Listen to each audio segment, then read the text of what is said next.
The busiest month for high limit racing is well underway. We had a bunch of races last week. We had a bunch of races this week. Let's get into it this week on the High Limit Room.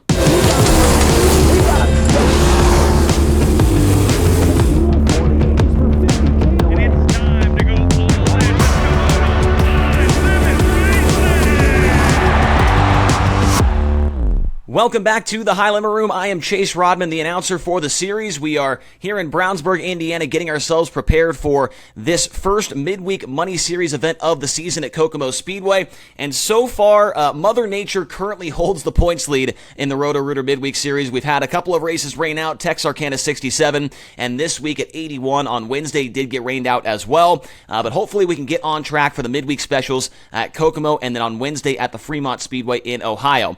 As for the races that we did get in this week, we started off with some chaos on Friday night in Kansas City for the Hasty Bake Grill's Kansas City Clash at the Lakeside Speedway. That was race number 9 of 2025. We had 33 cars signed into the pit area for the fourth visit in series history to that 4/10 mile oval. In Capital Custom Trailer qualifying, it was all about Kyle Larson going quick time overall, but that would not be the story later on in the racing program. The 4 heat races were delegated to Tyler Courtney, Casey Kane, Justin Peck, and Kerry Madsen. Madsen would also win the FK Rodden's Dash. He would start on the pole of the feature next to Austin McCarl, so those two former Knoxville Raceway champions would lead the field to the green. They would exchange the lead a handful of times with a great high-low battle in that feature. Madsen sticking down to the bottom, McCarl up on the top side of the racetrack, and then around lap 10 is where the wheels came off in this feature. Austin McCarl, who led the first 6 laps of the race, had a mechanical problem, pulled into the infield in turn 1. On the opposite side of the racetrack, Kerry Madsen and Rico Abreu, both going for the same position, the same part of the racetrack, come together, resulting in a big flip for the Madman, and then in turn he collected series points leader Brad Sweet and fast time qualifier Kyle Larson. Larson, Madsen, and Sweet would all be out of the race with significant damage, and that would leave Rico Abreu with the lead. In one fell swoop, on one single lap, 4 of the top 6 drivers were taken out of contention, with McCarl, Larson, Sweet, and Madsen. Then on the ensuing restart, Rico Abreu would lead the rest of the way with a hard-charging Tyler Courtney right behind him. It would be Abreu's second high limit racing feature in a row. Following him to the line, it was Tyler Courtney, Justin Peck in third, Spencer Baste in fourth, and a great run for Scott Boguski with a top 5 finish. With the crash for Brad Sweet, his points lead went from 83 to 42 in just one race over Tyler Courtney. And after that race at Lakeside, the top 5 in points were all separated by less than 80 points, but that would not be the end of the racing weekend. A 4-hour haul down the road from Kansas to Illinois, High Limit Racing stopped in at Tri-City Speedway in Granite City, Illinois for a Saturday night showdown on the 3/8 mile. 25 cars signed into the pit area for this one, and the night started off with some excitement. Qualifying, you could not take your eyes off of qualifying. This place was hooked up. It was a little cowboy up, and it was up on the fence for qualifying. Really good stuff. I was down in the infield announcing. That's the only track on the schedule where we announced from the infield, and it was a fun one to be down there for because these guys were laying it out on the line. Cale Thomas filling in for Cameron Key, driving the Beaver Drill and Tool number 12X into the qualifying session with the fastest lap overall by just 1/1000th of a second over Brad Sweet and Justin Peck, who were tied for that second position in qualifying. That was Cale Thomas's second career fast time award with High Limit Racing. Now, skipping to the main event, the front row in the feature was Brad Sweet and Tanner Thorson, as Thorson put himself in position to win another race at Tri-City Speedway, a place where he has been so very good in the past and dominated in midget action, but he was looking for his first full field High Limit Racing victory of the year.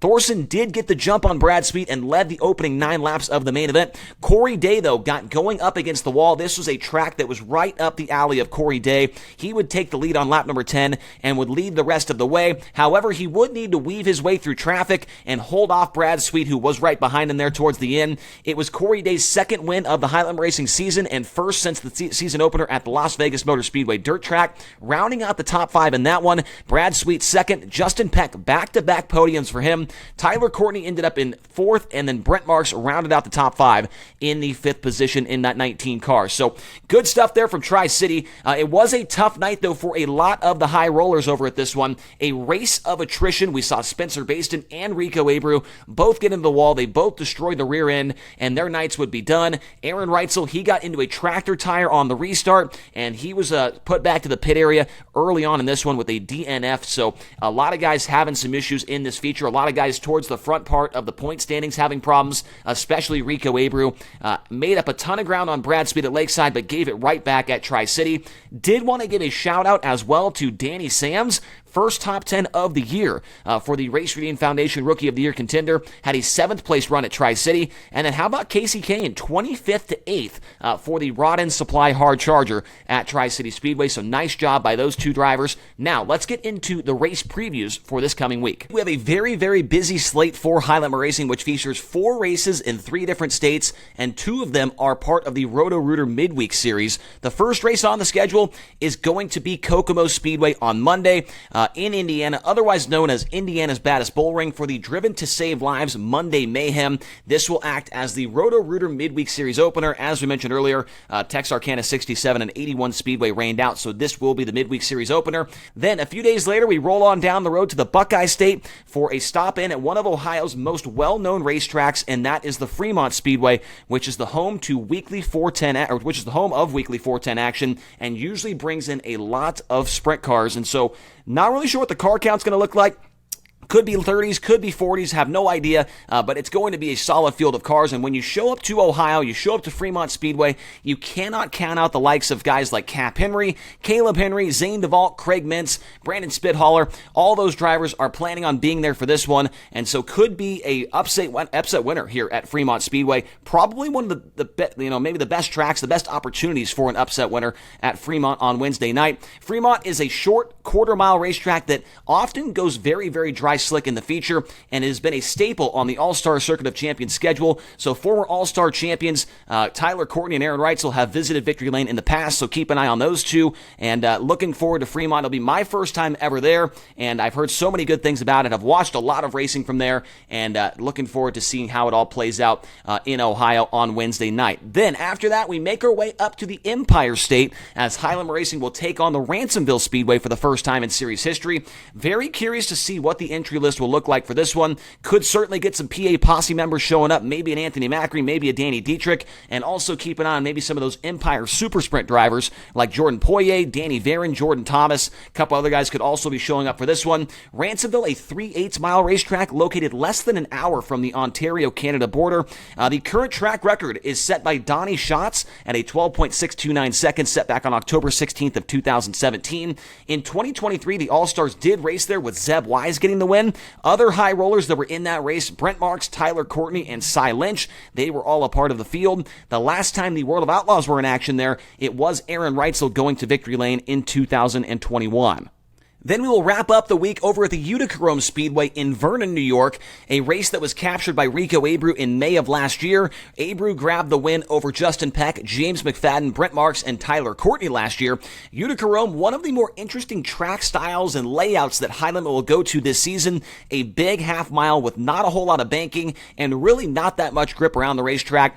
A weekly track for big block modified, so don't see a ton of sprint car racing that goes on there, especially with the 410 variety. And so that means that not many drivers have a ton of laps at this racetrack. We mentioned that Rico got the win last year, but Brent Marks led early on. There was a lot of back and forth seesaw battling going on. This place is very, very tough to find grip, and so this is one of the ones where setup is really going to be key to getting the win, I would have to think, over Utica Rome.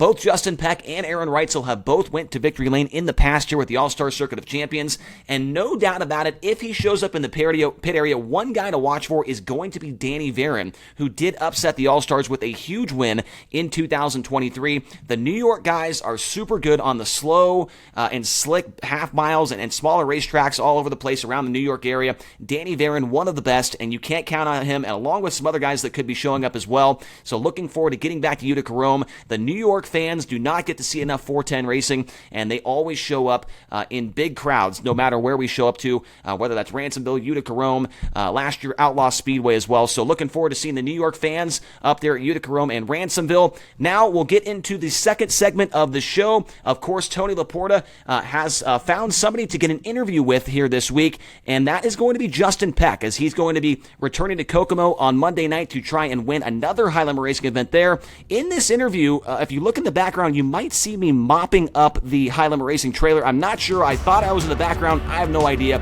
But Tony Laporta sat down with Justin Peck earlier on today. Big Peck Energy, a.k.a. Justin Peck. Some people call you one, some people call you the other. Yeah. It's the Sunday between Lakeside and, where were we last night? Tri-City, and then we got Kokomo coming up tomorrow. What does an off day look like for you? Well, today, just kind of working on a t-shirt trailer for me. My battery died last night, so I got it on the charger, just trying to see where my stuff's going wrong. But just that, just kind of trying to get ready, get everything washed up, and ready to go for tomorrow. Okay, well, an off day for us at High Limit Racing looks like what you see behind us. Pulling everything out of the trailers, washing, doing all that manual labor. I'm obviously getting out of doing that by talking to you, so thanks for the excuse. Yeah, it's a good call. Hey, back-to-back podiums, a couple third-place runs. You and I have talked a little bit off camera about what Shaver has been giving you guys as far as some different parts with the Ford. How do you feel things are coming together right now?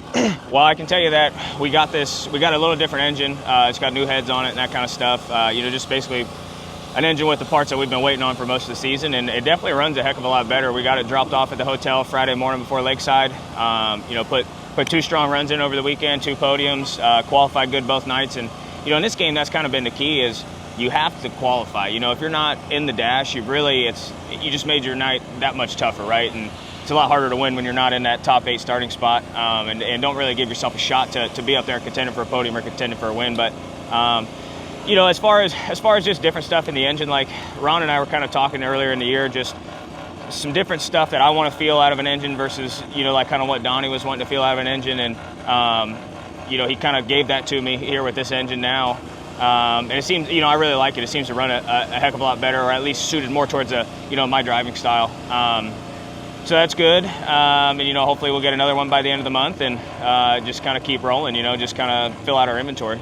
Because, yeah, it's an inventory issue, isn't it? Kind of at the end of the day, I believe it was Ford themselves we were talking was just kind of behind in production as far as the stuff you guys needed. Am I remembering that right? Yeah. So we basically been, the biggest thing's been heads, but waiting on blocks and just waiting on all that kind of stuff that Ford themselves actually manufactures. So Ron just got the first new block, so that'll be our next engine. Should have brand new block, brand new heads on it. The engine that we're running now, it's the same short block that we've been running, used blocks and that kind of stuff. But like I said, it's got a different cam in it than what I had been running with the Ford. It's got a brand new set of heads on it, a new design that Ford's come out with, and they seem to run really well. So I'm looking forward to carrying this out. We're going to Port Royal here, but at the end of the month, pretty fast half mile, and definitely got to have some engine to get around there and qualify. So I'm looking forward to testing it out. So a couple of podium trips for Justin Peck as of recently. Let's switch gears really quickly before we run out of time here. Done with racing for the time being until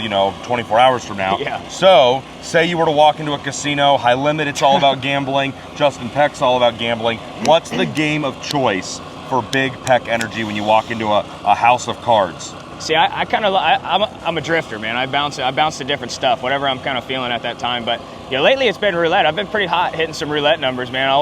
My 3 numbers I always bet on: 5, 11, 26. You have to. I like that. I've hit. When we were in Wichita, Kansas, ended up getting rained out at 81 Speedway. We stayed at the casino just south of there, and I hit 26 3 times, and I hit 11 one time. So that was a good little stint, and saw everybody from the High Limit crew in Kansas City at the Kansas Speedway Casino. I hit 26 twice there also. Wow. So 26 is hot right now. There's red and there's black, but is there a blue 26 for Rudine? No, there is not a blue 26, but I think Kevin would be proud just that I make sure I always bet on 26. He'd be proud of you for choosing it. He'd be proud of the wheel for hitting on 26. The 26 has been hitting on track. Justin Peck, back-to-back podiums as we keep this busy month of May going. Justin, thanks for talking to us. Yeah, thanks, Tony. All right, we are now joined by High Limit Racing pit reporter Tony Laporta and social media expert Brian Walker. Brian and I are in the Comfort Inn and Suites here in Brownsburg. I'm in room 205. Brian, I don't remember, what room are you in? 327, is that right? That is right. We always like to try and give our room numbers here in the High Limit Room. Tony Laporta is living in luxury. He's back home, right, Tony? Yes, I am back home for tonight and tomorrow night, my only 2 nights of the month of May that I will be home. I feel like you guys probably won't be in your own beds all of May, probably. Chase goes home in about 2 days. I do get to go home, yes. I get to go home for Fremont, so that's big. So, let's get into this third segment of the show. We had some racing to talk about at Lakeside and, of course, at Tri-City. During this section of the show, we will try and give you maybe some guys to look at as far as wagering on for some upcoming races. We do have the odds ready for Kokomo. If you would like to be involved with this and maybe wager on some high limit racing action, go to nxtbets.com/playhlr. While you are there, you can check and see which sportsbooks are available in your region. They also have a sign-on bonus up there as well, so check that out, nxtbets.com/playhlr. Let's kind of rewind and kind of talk about what happened over the weekend. We just talked about Justin Peck. He had 2 third-place runs. The Routine Racing 26 is heating up right now. But let's go back to Lakeside. Brian, some wild stuff going on over there. I think your headline was something about chaos in Kansas City or something. But Rico Abreu gets the win. But some drama came along with it. Him, Kerry Madsen get together, collecting Brad Sweet and Kyle Larson. McCarl gets knocked out of the race on the same lap. It was wild over there at Lakeside. Yeah, I believe that was the 4th high limit race at Lakeside, and I'm pretty sure all 4 have had 3+ leaders. Like, there's always something going on when we go to Lakeside. Very entertaining races. Yeah, I mean, that one lap, like lap 10 or 11, whatever it was like up for bid with one of the most chaotic laps in series history. Because right before the wreck even happens, Austin McCarl is leading the first 7 or 8 laps, and he falls out. I think I read something with a spark plug. And then, obviously, Kerry and Rico get together. Brad slams in there. Kyle has nowhere to go. It was my jaw. That was one of the few times my jaw actually did drop watching a race. Yeah, that was big. Tony, you were down in the infield for that. You were down on the crash scene, and a lot of damage to both the 55 and the 49. The 49 tried to keep going. They went to the work area twice. They got back out once. The car broke, but it was a DNF. That was, I believe I read it was the 3rd DNF in the last 3 years for Brad Sweet. Had one last year at Baps with the Outlaws, had one the year before that at Williams Grove with the Outlaws, and this is actually his first DNF with High Limit Racing, not able to get that car back on the racetrack over at Lakeside. Yeah, I think that's the crazy stat about it, Chase, right? Like, Brad's not an outlaw anymore. He's a high roller. And to consider that through his whole career with high limit racing, he had never failed to finish a feature, that's wild to think that finally that streak came to an end. But again, you got to fall back on the positives, right? You got to look at what went right, even though a lot went wrong. The minute that wreck stopped and everything stopped moving, Brad Sweet was already unbuckling himself, getting out of his race car, not to receive medical attention or nothing like that. He was out and he was walking around the back end of that Casey Kane Racing number 49, kind of surveying the damage, right? Because just on the other side of the fence, they were up there against the wall in turn 3. You've got Ty Wolfgang and Zane leaning on the catch fence, asking Brad what's wrong, what's broken, and what do they need to get ready back in the work area. And both Brad and Ty talked to me about that the next night at Tri-City, and just chalked that up to years on the road and lots of races doing this and knowing when something goes wrong,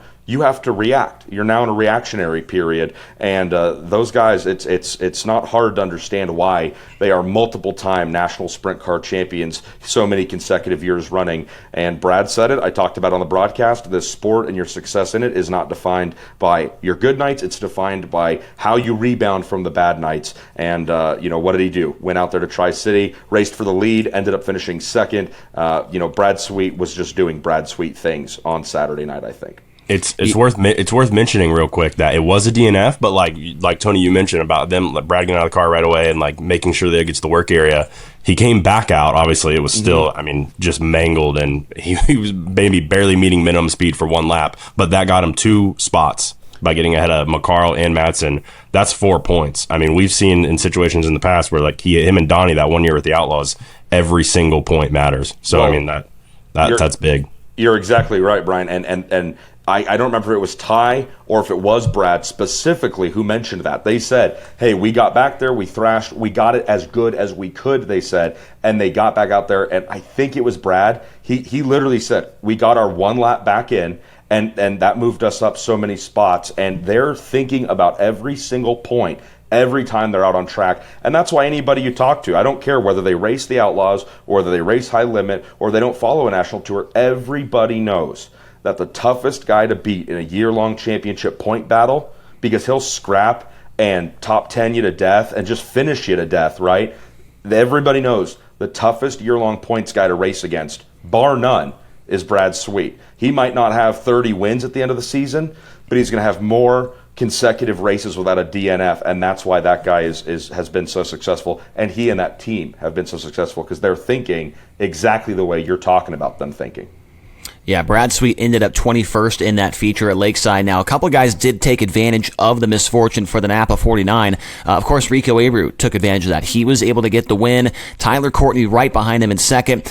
Brent Marks and Aaron Reitzel both had solid runs as well. They all closed the gap on the 49. At the end of the night, they were all within 80 points. It was 79 points separating the top five, which is incredible. I know we're only about 9 or 10 races in, but still very, very close to the top after Lakeside Speedway. And then we got to kind of talk about Rico, man. I mean, he was not too thrilled with the win. Tony, talking to you down in victory lane, you could tell that he was, I guess, somber might be the word. He was upset with the way that things went down there with him and Kerry, and you could tell that Rico did not feel very good about what happened.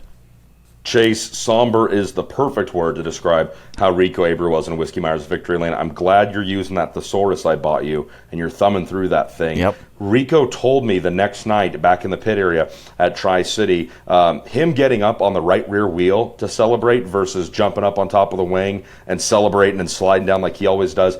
He looked at me and said, how am I going to celebrate and get up on top of the wing? And literally, he said, how am I going to celebrate a win like that when things went down the way they did with the 55? It caught me off guard to see him jump on the right rear tire and just kind of, do a small little show of appreciation to the crowd. But that was truly his way of saying, that's not a win worth celebrating. And he got out, and before I could even ask him about the issue on track over in turns 3 and 4 on lap 10, he beat me to it, right? He owned up to it, he acknowledged it, and he apologized not only to me, but I'm sure he made his way back to the pit area. So yeah, it was definitely the more subdued version of victory lane that you don't normally get with Rico Abreu, but that's why people love him, right? He's real all the time. So in good and in bad, he owned up to it, and I thought that was just so Rico Abreu. Well, the Rico fans that are hoping to see him win the championship this year were probably obviously happy with the result from Lakeside, but it did not last for more than 24 hours because, Brian, we went over to Tri-City the next night in Granite City, Illinois, and Brad Sweet ended up second. Rico Abreu ended up with a DNF as he had some severe damage to the rear end of that car. He was not the only one, though. Spencer Basin had damage. Aaron Reitzel hit a tractor tire. A lot of issues throughout that main event over at Tri-City, and now Abreu, one night to the next, man, he's right there. He's 52 points back, I believe was what the number was for Rico. Now, heading into Kokomo, he's 97 back. It's just crazy how things can, from one night to the next, it can look great, and then one night later, it's not great. Yeah, I mean, it changes the lows and the highs, man. You can't get too high, you can't get too low, and I think Rico himself will tell you that. And I mean, we could go to Kokomo tomorrow night, and Brad could DNF, and Rico very well could win. Like, that's the beautiful part of our sport, really, and chasing a championship. Talking about Tri-City, I didn't see what happened to Rico. I saw his rear end damage. I'm assuming maybe he clobbered the wall. That's what happened to Spencer. I think the two biggest stories of the night were like Spencer Basin and Tanner Thorson. Tanner leading so much of the early portion of the race and in the thick of things in lap traffic. Then obviously, I think a flat right rear there at the end. And Spencer was on the charge. He smoked the wall hard, dude. Chase, I think you said you didn't see it. He clobbered it in turn 3. I'm glad he kept it on all 4 somehow. But those are two teams that I think the JMR 14 and the Rod Gross 88, that a win is coming eventually. Yeah, no doubt. And we mentioned it throughout the broadcast. Tanner Thorson's prowess at that racetrack was so good in the midget. Won 2 Gold Crown Midget National Championships there, and unfortunately was not able to get the finish he wanted. I think had a flat right rear at the end of the race. And yeah, I did see the flow replay. Spencer smoked the wall. And then, the guy that ended up winning the race, Tony, Corey Day, you talked about him during the broadcast. He was, just doing Corey Day things, right? That's a track. You watch those guys get around that racetrack, and they're bouncing around up on the wall, riding the wall sometimes off of turn 2. That was right up Corey Day's alley, and he took him to school, really, it seemed like. Yeah, we literally talked about it, Chase, in the middle of the feature during one of the yellow flags. I was being a smartass earlier in the afternoon. I walked up to him at the T-shirt trailer. He and Ashlyn were just sitting there, talking, hanging out. And I was just trying to be funny. I said, oh, this place has got to be like the Tulare of the state of Illinois, don't you think, Corey? Just trying to be stupid. And he goes, yeah, I'd agree with that. And, you guys know I don't know anything about sprint cars. And he nailed that. And he was just like, yeah, I agree. I think it is very similar to Tulare, and we both agreed on the broadcast, Chase, that when Corey Day comes to a track that he already enjoys and he likes, boy, it's bad news for the competition. But I want to just lean back to what Brian was talking about. Spencer Baston's looked phenomenal these last couple nights, right? And him in that heat race, both he and Corey Day. Oh, yeah. The heat race was awesome. I don't remember what number heat race were they in? Do you remember? No, I don't remember what heat it was. Maybe 2, yeah. Man, honestly, I think if that heat race would have been another lap or 2 longer, I think Spencer was going to get Corey. I really do think so, because he had that thing just working through 1 and 2 really, really well. And Spencer's looking really good right now. He monster trucked that wall out of 4. But, man, they just keep that thing going the way that it is right now. And I think Spencer Baston's going to be standing on the podium a lot more often. He's looking really good right now in that JMR 14. I do want to briefly touch on a couple of the races coming up here soon, but Brian, I don't know if you were in the infield or not, but did you see Brad with 2 to go? He hit the wall hard too. Yeah, I talked him after the race. Or I guess it wasn't him. I guess it was Brent that did it last year, and Brent somehow hung on to win last year. Yeah, I talked to Brad after the race, and he said he couldn't believe that his car didn't break there. So Corey Day got the win there at Tri-City, Brad Sweet second, and Justin Peck had back-to-back third-place runs. So the 26 is heating up as well. Now, I did want to briefly touch on a couple of these other races coming up. Fremont, excited to get over there, Brian, because we know how much they race at Fremont. The Ohio guys are going to be tough. And like I said at kind of the beginning of the show, I would not be surprised if we did see an upset winner like a Cap Henry, a Caleb Henry, the guys that run Fremont a lot throughout the year. I wouldn't be shocked if one of those guys got a win. Yeah, I mean, I feel like it's got to be. I've never been to Fremont. It's in a way similar to Attica, kind of how the Outlaws go there. There's always a few locals around there that you know are going to compete for a Brad Doty Classic win or those races. So I would imagine Fremont's going to be the exact same way. The All-Star races there were always really entertaining, and I think you mentioned the open Cap Henry, Caleb Henry.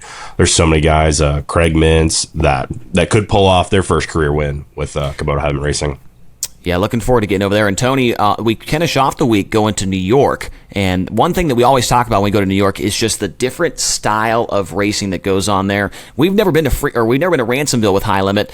We went there with the Outlaws a couple of years ago, but Utica Rome, I cannot think of another track in the country that resembles Utica Rome. The way that it races, it's huge, it's flat, has no grip, and so it's a total different driving style than we're used to seeing.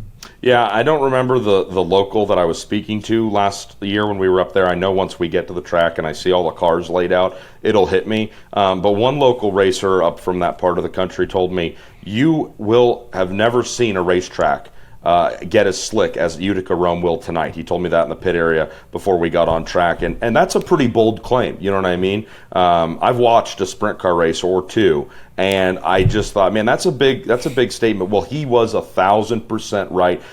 If you go back and watch the broadcast, Chase, you and I were doing some back and forth right before the cars pushed out for the feature on that Saturday night, and I made a note, and I had our camera guy Daryl show it, because the water trucks were literally pulling off the track after doing multiple laps, hitting all the way from the top all the way down. And by the time the water trucks were pulling off the track at Utica Rome for the feature to push, the top half of the racetrack didn't even look like there had been water on it for hours. So the place is crazy. It's that driver was right. It is more slick than anything I've ever seen. Gut slick is the term they like to use up there. Those tracks can get gut slick. So that's going to be a really fun weekend once we get up there. You should bring your ice skates. You might be able to use them over there, Utica Rome. Hey, I haven't skated in a minute or two, but I might. You never know. And Ohio with Fremont, like Brian said, I mean, I heard recently that Ohio is unrivaled when it comes to sprint car talent. I don't remember where I heard that, but that's why you moved to Ohio, isn't it, Chase? That is. I moved here just from for California. That exact reason. Yep. That's big. He gave up on the Cali Click. Yep. He left the Cali Click to become a Buckeye, bandit. I know that's Robin a nickname but that's not going to stick. I just think that Ohio, big time sprint car names, big time sprint car announcers. Chase Rodman. Yeah, I don't know about that. Well, I appreciate that, Tony. Well, I think that's all we've got for this section of the show. I did want to show this off. We've been on the road for, I forgot how many days now. I forgot. But we got to do some laundry. Did want to show off my shirt here. Brian's going to like this. It's the last shirt that I have that's clean. We went to the OKC Thunder game. They gave out free shirts. My last clean shirt. I don't even know anything about basketball, but I'm wearing it today, Brian, so I hope you appreciate that. I'm watching the game. That's why I've been peeking over to my left right now. Your team's winning so far. 33-28. How'd that game you guys go to? How'd that end up? The game? Denver won. The game was great. It was a good game, I will say. I actually support my franchise, unlike you. Which franchise don't I support? The Denver Nuggets. Here's the deal. If you want to talk about supporting a franchise, I'm a Rockies fan. They are off to the worst start in baseball's plus 100-year history. How many Rocky games you been to this year? Yeah. Oh, I think I know. Brother. I went to a spring training game. I went all the way out to Arizona just to watch. I went to one too. I'm just saying, I support the worst team in baseball's history. So don't tell me about supporting my franchise because I bleed for them. Guys, save this stuff for the rental car, all right? We cannot be having arguments on the high limit room, okay? People are trying to listen and have a good time. Keep the arguments for the rental car, okay? We need people to know how positive we are, Chase. We are very positive. They learned that about you last October at the banquet. Oh, yeah. $5,000. They just learned that I have spirit, not that I'm positive. I get all my positivity from you guys. That's true. It's quite the positive train that we have over at High Limit. So hopefully you guys enjoyed this week's edition of the High Limit Room. We are in action on Monday at Kokomo, Wednesday at Fremont, and Friday and Saturday up in New York State. We hope to see you all there. If not, make sure to watch it live on FloRacing. Thank you all for watching. Brian and Tony, we'll see you guys for dinner, and we'll talk to you next week here on the High Limit Room.